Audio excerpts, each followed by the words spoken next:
જય સ્વામિનારાયણ વિદ્યાર્થી મિત્રો. શ્રી સ્વામિનારાયણ ગુરુકુળ રાજકોટ સંસ્થાન દ્વારા આયોજિત SGIS ઓનલાઈન લેક્ચરમાં આપ સૌનું હાર્દિક સ્વાગત છે.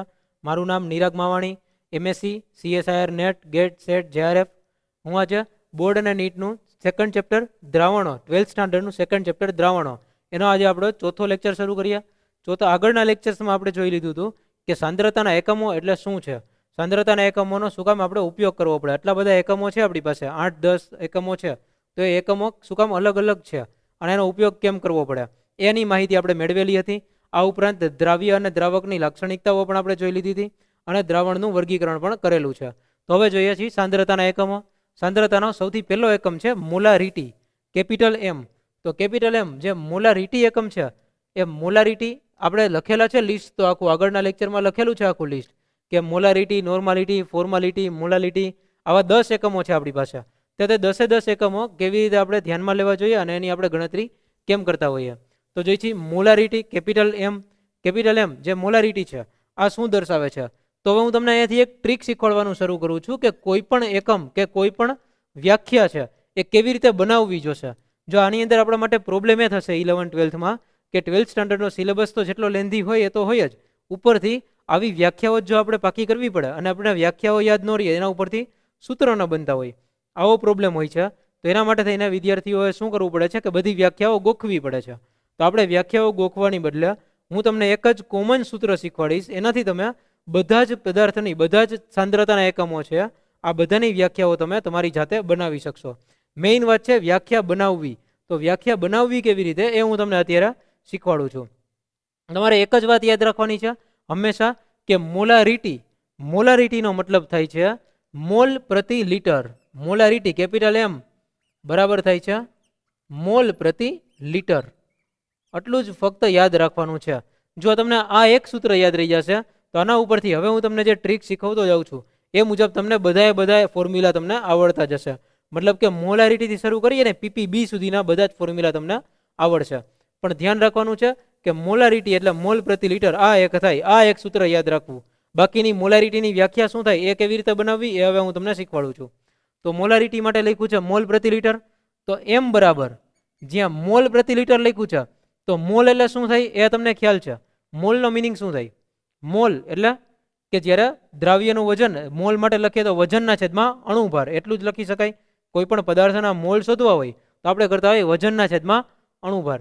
તો અહીંયા આપણે લખ્યા વજન એના છેદમાં અણુભાર. વજનના છેદમાં અણુભાર એટલે બને છે મોલ, અને જે છેદમાં લીટર હતા એ તો એમનેમ જ રહેશે એટલે લીટર. તો આ આપણું બની ગયું સૂત્ર મોલારિટીનું, વજનના છેદમાં અણુભાર ગુણ્યા લીટર.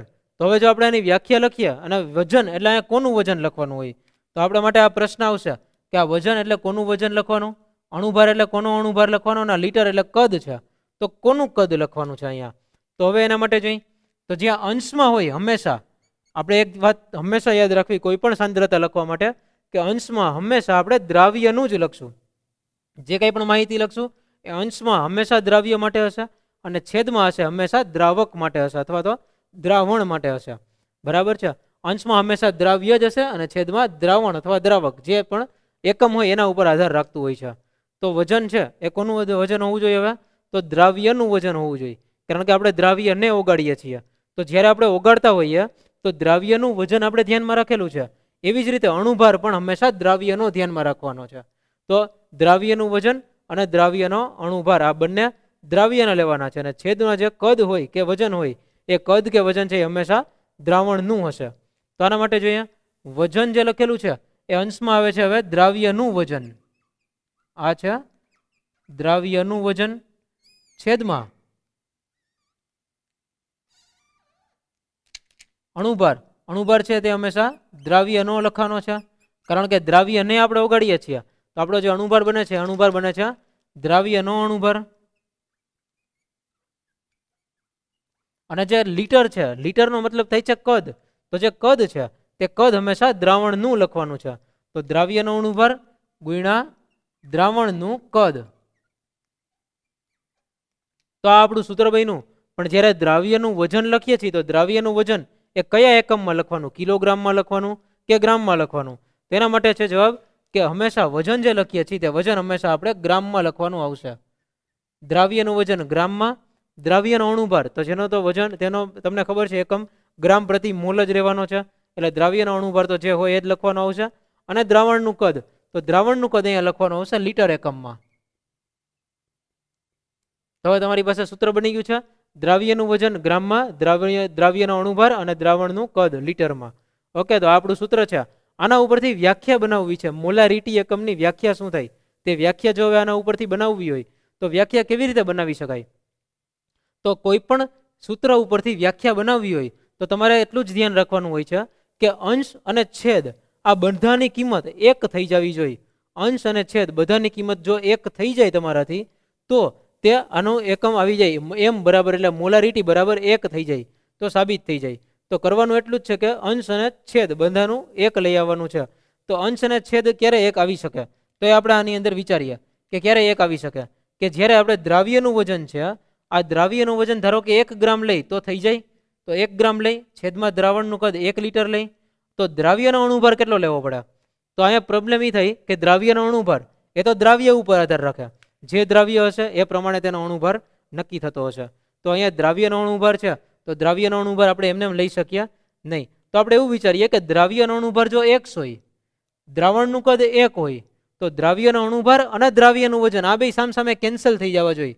તો આ બંને સામસામે કેન્સલ ત્યારે જ થાય કે જ્યારે આપણે અણુભાર જેટલું જ વજન દ્રાવ્યનું લઈ લઈ. દ્રાવ્યનો અણુભાર x જેટલો હોય તો આપણે દ્રાવ્યનું વજન પણ સામે x જેટલું લઈ લઈ. તો આ બંને કેન્સલ થઈ જશે અને દ્રાવણનું કદ તો 1 લીટર છે એટલે 1 આવશે. તો આખાનો જવાબ આવી જશે 1. તો એ દ્રાવણ આપણું 1 મોલર બન્યું એમ આપણે કહી શકીએ. તો જોઈએ હવે, તો આના માટે થઈને આપણે વ્યાખ્યા લખ્યા. તો ધ્યાન રાખવાનું છે કે જ્યારે આપણે દ્રાવ્યનો અણુભાર અને દ્રાવ્યનું વજન આ બંને સમાન લીધા છે અને દ્રાવણનું કદ આપણે લીધું છે 1 લીટર. તો આના માટે વ્યાખ્યા એમ લખી શકાય કે 1 લીટર દ્રાવણમાં આપણું દ્રાવણ છે એ 1 લીટર છે. તો આની વ્યાખ્યા લખવી હોય તો લખી શકાય 1 લીટર દ્રાવણમાં. હવે આપણે દ્રાવ્ય કેટલો ઓગાળેલો છે? 1 લીટર દ્રાવણ છે એની અંદર દ્રાવ્ય ઓગાળેલો છે અણુભાર જેટલો. દ્રાવ્યનું વજન એટલું જ છે કે જેટલો દ્રાવ્યનો અણુભાર છે. તો 1 લીટર દ્રાવણમાં દ્રાવ્યના અણુભાર જેટલા વજનનો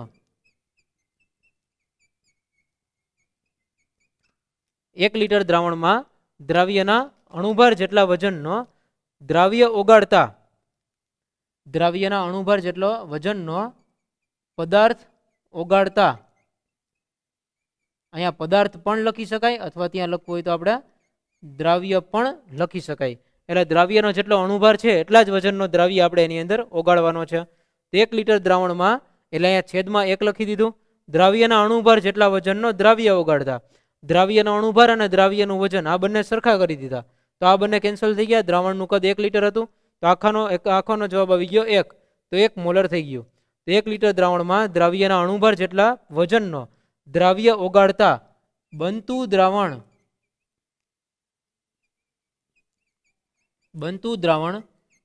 1 મોલર છે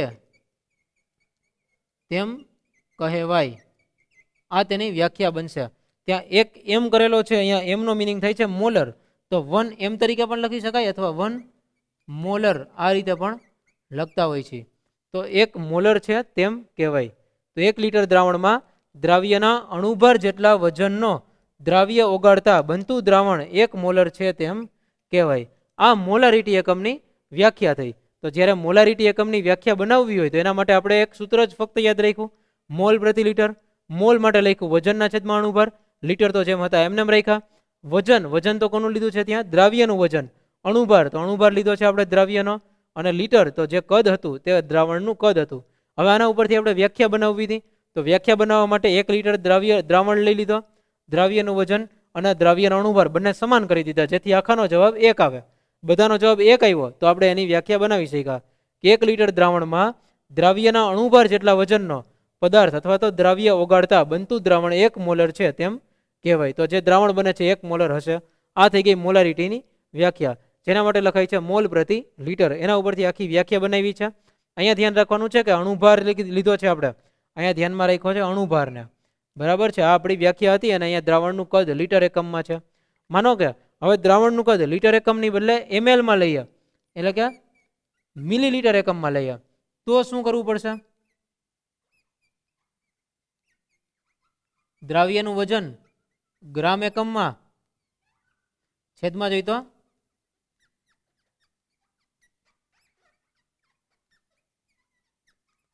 દ્રાવ્યનો અણુભાર. દ્રાવ્યનો અણુભાર જોઈએ તો દ્રાવ્યનો અણુભાર એના ગુણ્યા દ્રાવણનું કદ. આપણે અત્યારે લખવાનું છે હવે એમએલ, મિલીલીટર એકમ લખવો છે. તો પહેલા જે આપણે લીટર એકમ લખ્યો હતો એની બદલે હવે આપણે એને એમએલમાં કન્વર્ટ કર્યું છે.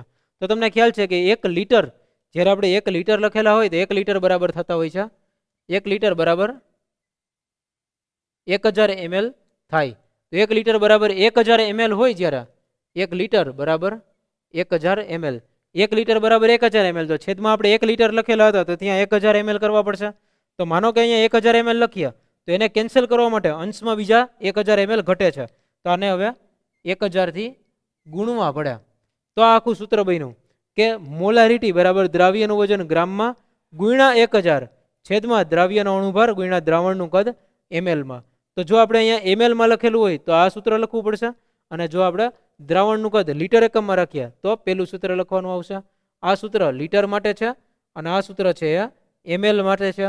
તો એમએલમાં હોય અને લીટરમાં હોય તો શું ફેર પડે એના વિશે હવે તમને પૂરતો ખ્યાલ આવી ગયો છે. તો આ થઈ ગયું આપણું મોલારિટી.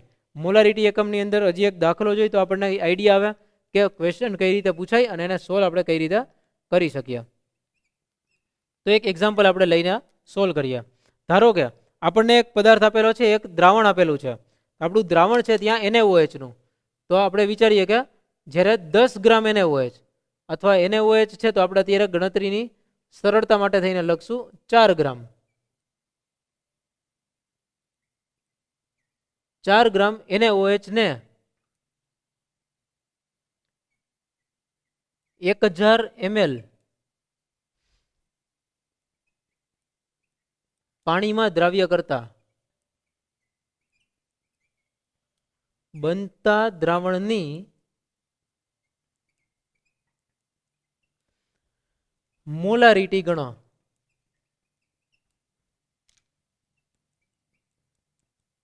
તો 4 ગ્રામ NaOH ને 1000 ml પાણીમાં દ્રાવ્ય કરતા બનતા દ્રાવણની મોલારિટી ગણો. આવો પ્રશ્ન આપણને આપેલો છે. તો આના માટે આપણે મોલારિટી શોધવાની છે. તો ડાયરેક્ટ આ સૂત્રમાં કિંમત મૂકવાની છે, પણ આપણને સૌથી પહેલા તો ખબર હોવી જોઈએ NaOH નો અણુભાર. આપણે આ સૂત્રની અંદર કિંમત મૂકીએ તો સૂત્રમાં કિંમત મૂકતા પહેલા આપણને ખબર હોવી જોઈએ. અહીંયા આપણને ml આપ્યા છે તો આપણે આ સૂત્રનો પણ ઉપયોગ કરી શકીએ, અથવા તો ml ને લીટરમાં ફેરવી દો તો આ લીટરવાળા સૂત્રનો પણ ઉપયોગ કરી શકાય છે. પણ NaOH નો અણુભાર આપણને ખબર હોવી જોઈએ. જો NaOH નો અણુભાર ખબર હોય તો અને તો જ આપણે આ દાખલો આગળ ગણી શકાય. તો કોઈ પણ પદાર્થના કોઈ પણ તત્વનો અણુભાર ગણવો હોય, સંયોજનનો અણુભાર, ધારો કે NaOH છે તો અણુભાર ગણવો હોય તો કેમ ગણી શકાય? તો કે પહેલા સોડિયમનો પરમાણુ ભાર પ્લસ ઓક્સિજનનો પરમાણુ ભાર પ્લસ હાઇડ્રોજનનો પરમાણુ ભાર, આ બધાના પરમાણુ ભારનો સરવાળો કરીએ ત્યારે બને આપણને NaOH નો અણુભાર. તો દરેકે દરેકના પરમાણુ ભાર આપણને ખબર હોવી જોઈએ. જો આપણને દરેકના પરમાણુ ભાર ખબર હોય તો આપણે તેનો અણુભાર સરળતાથી શોધી શકીએ. તો આપણે એક એક્સ્ટ્રા ઇન્ફોર્મેશન જે ક્રોસ જેમાં લખી દઈ કે તમને લોકોને જે આઈડિયા તો છે પણ છતાંય હું તમને એક વખત લખી દઉં છું.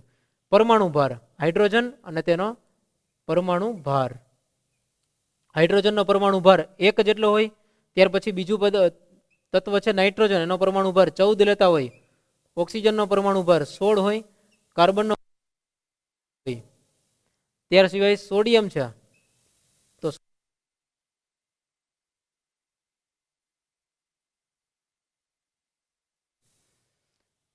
લિથિયમનો પરમાણુ ભાર આવશે 7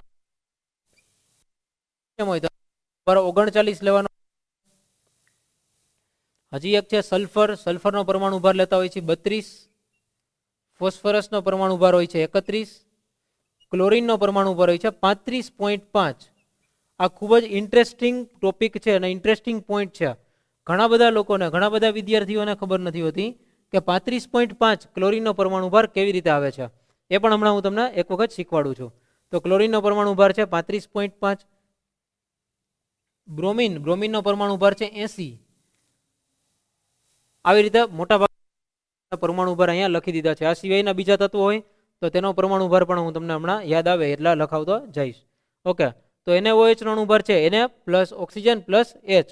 તો NaOH નો અણુભાર લખતા હોય તો પહેલા સોડિયમનો પરમાણુ ભાર, સોડિયમનો પરમાણુ ભાર છે 23. તો અહીંયા સોડિયમનો પરમાણુ ભાર આવશે 23 પ્લસ ઓક્સિજનનો પરમાણુ ભાર છે 16. તો 16 અને હાઇડ્રોજનનો છે 1. તો આનો સરવાળો થાય છે 40 ગ્રામ પ્રતિ મોલ. આ આપણો NaOH નો અણુભાર આવ્યો. હવે NaOH નો અણુભાર મળી ગયો છે. એનું વજન આપેલું છે 4 ગ્રામ જેટલું છે અને એનું કદ લીટરમાં લખવાનું છે અથવા તો ml માં લખીએ તો આ સૂત્ર લખશું. તો આપણે ml માં આપેલા છે તો આપણે ml વાળું સૂત્ર લખીએ. તો મોલારિટી બરાબર થાય દ્રાવ્યનું વજન ગ્રામ એકમમાં છેદમાં દ્રાવ્યનો અણુભાર.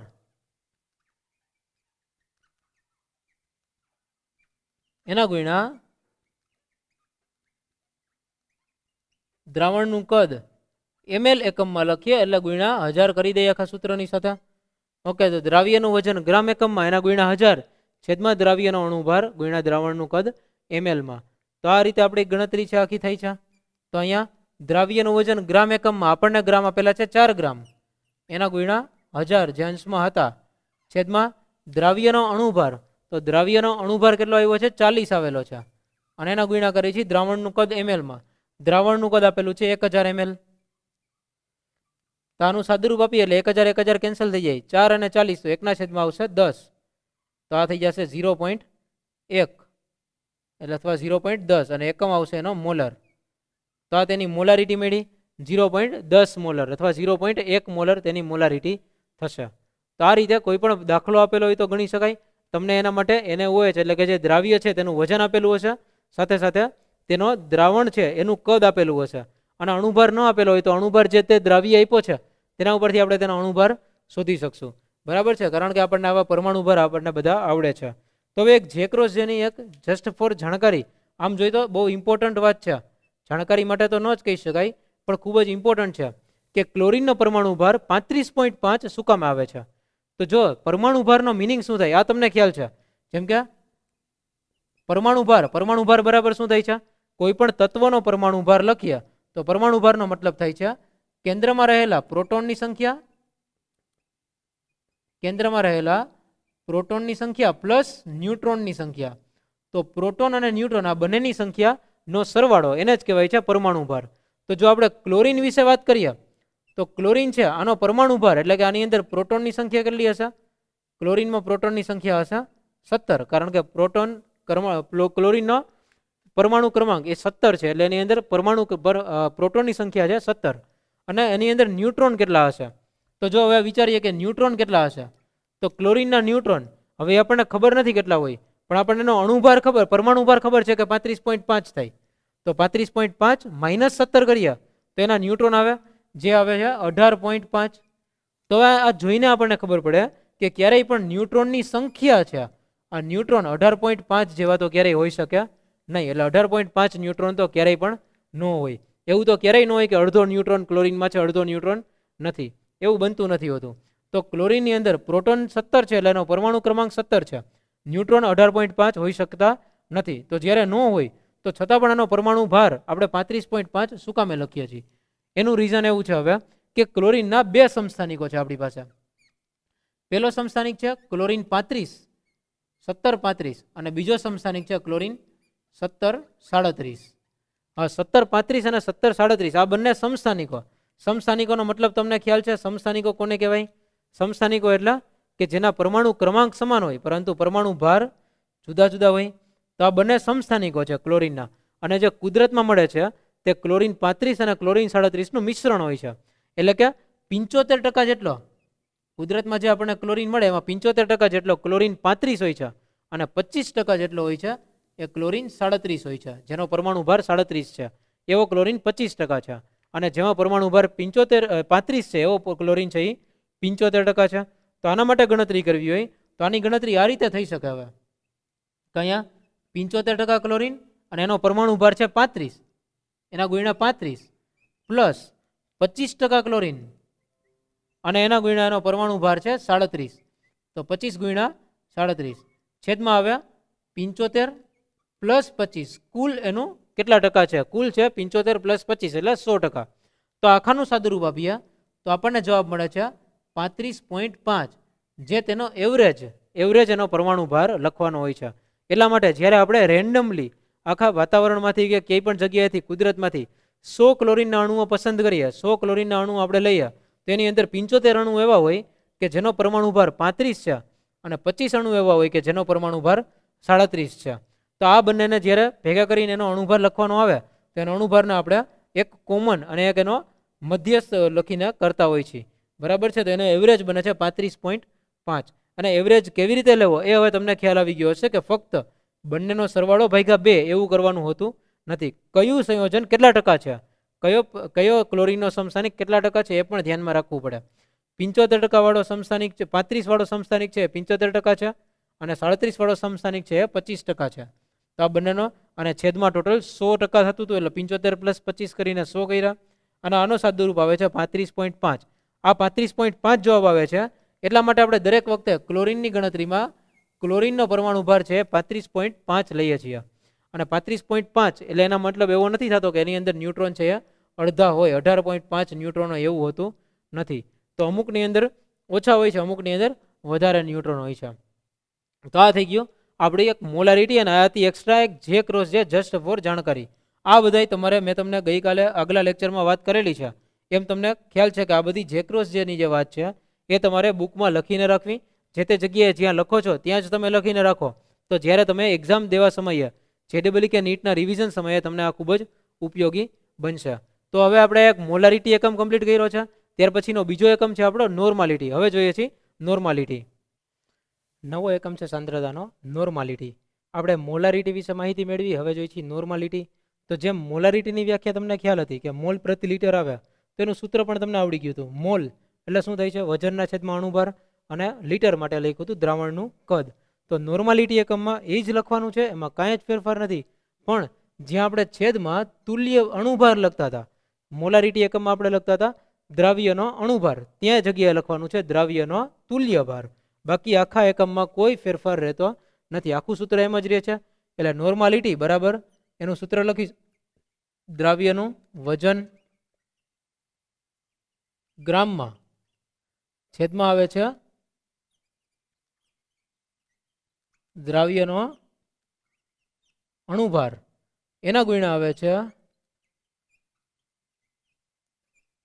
દ્રાવણનું કદ લીટર એકમમાં. હવે તમને ખ્યાલ છે કે ક્યારે દ્રાવણનું કદ લીટર એકમમાં લખવું અને ક્યારે દ્રાવણનું કદ છે એ ml લખવું. તો જો ml લખતા હોય તો આપણે અંશમાં 1000 વડે ગુણવા પડે અને લીટરમાં લખતા હોય તો ગુણવાની કોઈ જરૂર રહેતી નથી. તો આ આવી ગયો નોર્માલિટી. દ્રાવ્યનું વજન ગ્રામમાં છેદમાં દ્રાવ્યનો અણુભાર ગુણ્યા દ્રાવણનું કદ લીટરમાં. તો અથવા તો બીજી રીતે સૂત્ર જો લખવું હોય એનું, તો બીજી રીતે સૂત્ર લખવું હોય તો આ રીતે લખી શકશું. બીજું સૂત્ર એનું કે નોર્માલિટી બરાબર દ્રાવ્યનું વજન ગ્રામ એકમમાં એના ગુણ્યા 1000, કારણ કે છેદમાં આવે લીટરની બદલે આપણે ત્યાં ml લખશું. અને પછી આવે છે દ્રાવ્યનો તુલ્ય ભાર.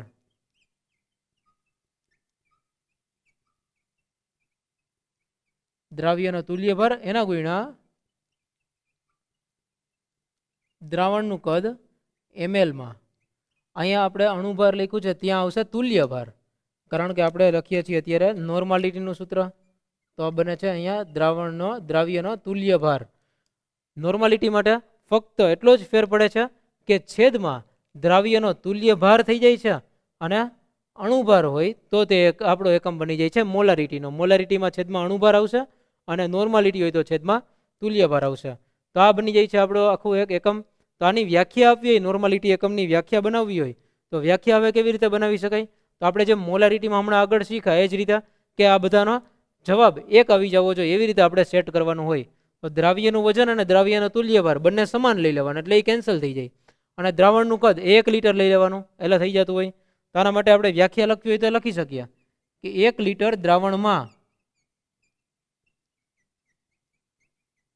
1 લીટર દ્રાવણમાં જ્યારે 1 લીટર દ્રાવણમાં જ્યારે દ્રાવ્યના તુલ્યભાર જેટલા વજનનો, તુલ્યભાર અને વજન બંને સમાન કરવા છે, તો હવે આવશે દ્રાવ્યના તુલ્યભાર જેટલા વજનનો. તો જ્યારે દ્રાવ્યના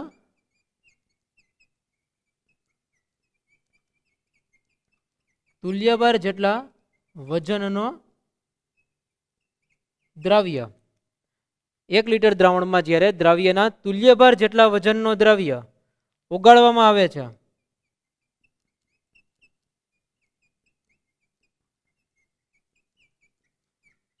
ત્યારે બનતું દ્રાવણ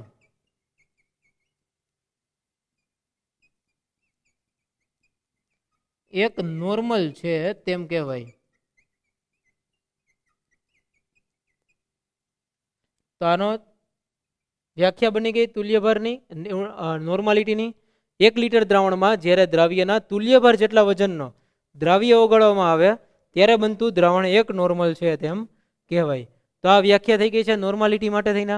હવે જોઈશે એના માટેનું એક ઉદાહરણ કે નોર્માલિટી કેવી રીતે સોલ્વ થાય.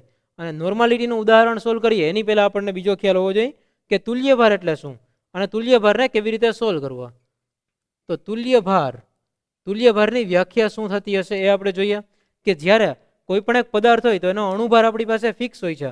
તો એનો અણુભાર હોય એના છેદમાં એની એસિડિકતા કે બેઝિકતા લખવાની હોય, એને કહેવાય છે તુલ્યભાર. તો તુલ્યભાર થાય છે કે અણુભાર એના છેદમાં એસિડિકતા, એટલે કે તેમાંથી કેટલા OH માઇનસ આયનો છૂટા પડે છે. એસિડિકતાનો મતલબ એવો થાય છે કે કેટલા OH માઇનસ આયનો છૂટા પડે છે, અને બેઝિકતા હોય તો કેટલા H પ્લસ આયનો છૂટા પડે છે, એવો મિનિંગ થાય છે. એવો મિનિંગ નથી થતો કે એસિડિકતાનો મિનિંગ એમ કે કેટલા H પ્લસ છૂટા પડે છે, એવું ન થાય. બરાબર છે. તો એસિડિકતા એટલે ત્યાં OH ચેક કરશું અને બેઝિકતા માટે H ચેક કરશું, કારણ કે એની સાથે પ્રક્રિયા કરતા હોય. તો તુલ્યભાર બરાબર અણુભારના છેદમાં એસિડિકતા, અથવા તો એસિડિકતા અથવા ત્યાં બેઝિકતા પણ લખી શકાય. જો એસિડ હોય તો તેના માટે બેઝિકતા હોય, અને જો બેઝ હોય તો તેના માટે એસિડિકતા હોય. અને બીજી રીત છે તુલ્યભાર ગણવાની, એની અંદર ત્યાં ઇલેક્ટ્રોનનો જે ફેરફાર થતો હોય તે ઇલેક્ટ્રોનની સંખ્યા લખવાની હોય છે. તો તુલ્યભાર બરાબર અણુભાર એના છેદમાં ફેરફાર થતા ઇલેક્ટ્રોનની સંખ્યા, ફેરફાર થતા ઇલેક્ટ્રોનની સંખ્યા, એટલે કે પ્રક્રિયા દ્વારા કેટલા ઇલેક્ટ્રોનનો ફેર પડ્યો છે, એ પ્રક્રિયા દ્વારા જેટલા ઇલેક્ટ્રોનનો ફેર પડે છે તે સંખ્યા લેવાની હોય છે છેદમાં. તો અણુભારના છેદમાં ફેરફાર થતા ઇલેક્ટ્રોનની સંખ્યા આ લખવું પડે. તો તુલ્યભાર આ બંને રીતે ગણી શકાય, પછી કોઈ પણ માટે ચાલે. બરાબર છે. તો તુલ્યભાર આ રીતે ગણવાનો હોય છે. હવે આપણે એના માટે એક ઉદાહરણ લઈ, તો ઉદાહરણ સોલ્વ કરીએ. તો આપણને એક આપેલું છે કે જ્યારે 49 ગ્રામ 49 H2SO4 લીધેલું છે, તો 49 ગ્રામ H2SO4 ને 500 ml પાણીમાં ઓગાળી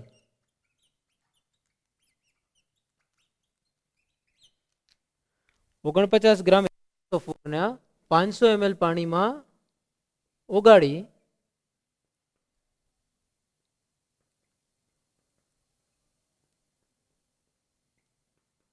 દ્રાવણ બનાવવામાં આવે છે. તો 500 ml પાણીમાં ઓગાળી બનાવવામાં આવે છે, તો બનતા દ્રાવણની, જે દ્રાવણ બન્યું છે તે દ્રાવણની, એટલે કે બનતા દ્રાવણની નોર્માલિટી શોધો.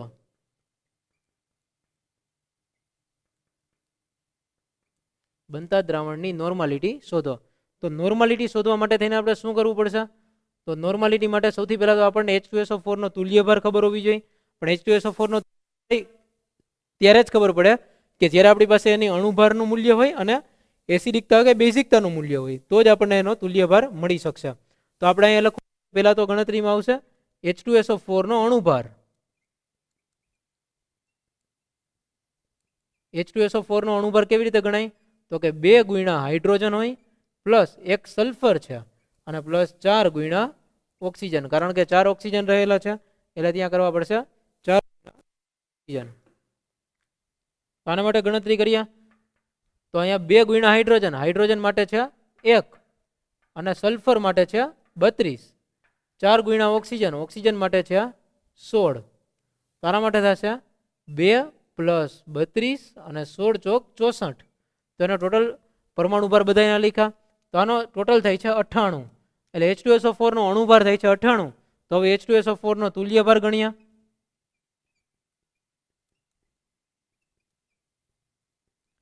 H2SO4 નો તુલ્ય ભાર બરાબર આવશે અણુભારના છેદમાં બેઝિકતા, કારણ કે H2SO4 એસિડ છે. એસિડ હોય તો એની બેઝિકતા લખવાની આવશે. તો અણુભારના છેદમાં બેઝિકતા, અણુભાર છે એનો 98 અને બેઝિકતા 2 છે, કારણ કે H2SO4 માંથી 2H+ છૂટા પડે છે. H2SO4 માંથી 2H+ છૂટા પડે.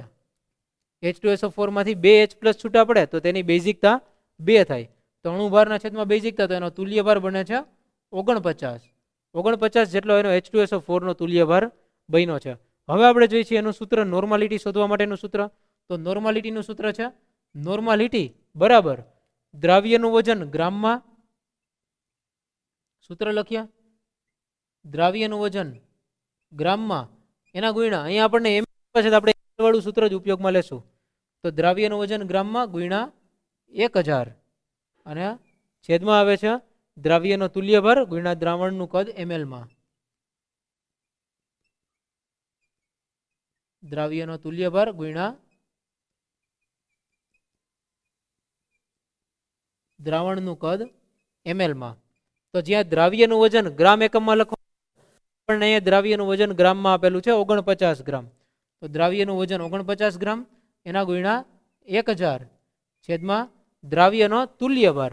તો દ્રાવ્યનો તુલ્ય ભાર આપણે ગણતરી કરી 49, તો અહીંયા 49 આવશે અને એના ગુણ્યા લખવાનું છે દ્રાવણનું કદ ml માં. દ્રાવણનું કદ આપણને ml માં આપેલું છે 500 ml, તો અહીં લખવાના થશે 500.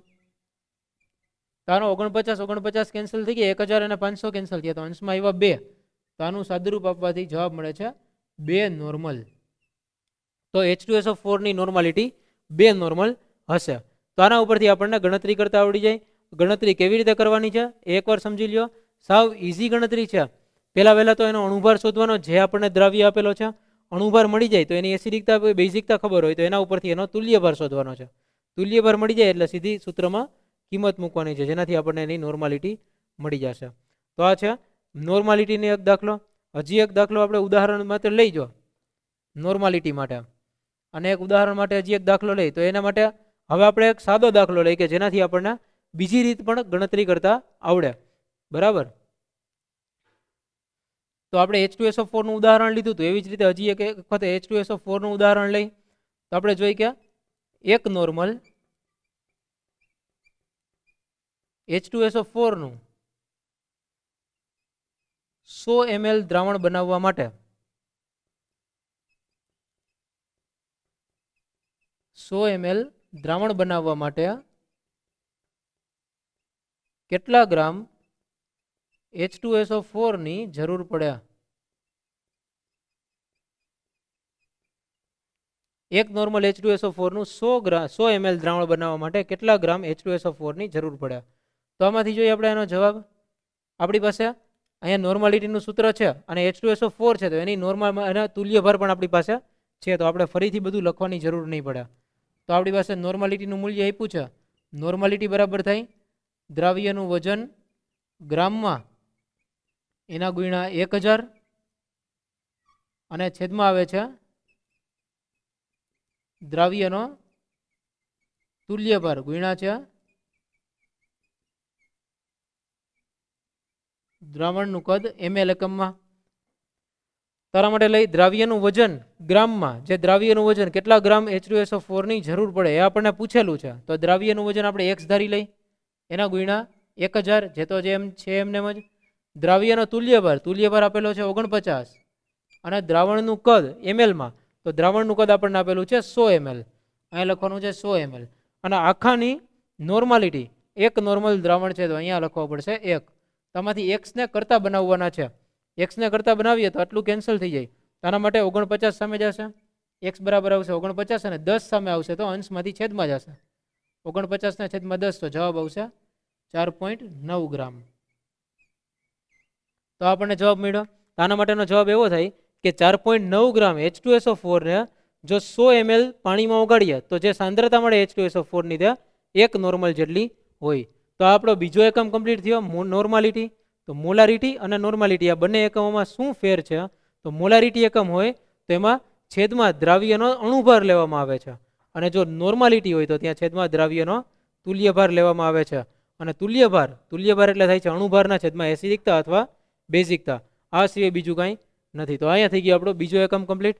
તો આજના લેક્ચરની અંદર આપણે કર્યું છે મોલારિટી અને નોર્માલિટી. મોલારિટીની વ્યાખ્યા કેવી રીતે બનાવવી, નોર્માલિટીની વ્યાખ્યા કેવી રીતે બનાવવી, કે કોઈ પણ એ સાંદ્રતાનો એકમ હોય તેની વ્યાખ્યા સૂત્ર ઉપરથી કેવી રીતે બનાવવી, તેની ટ્રીક મેં તમને આજે કરાવેલી છે. ઓકે, તો આટલું હતું આજનો લેક્ચર. જય સ્વામિનારાયણ.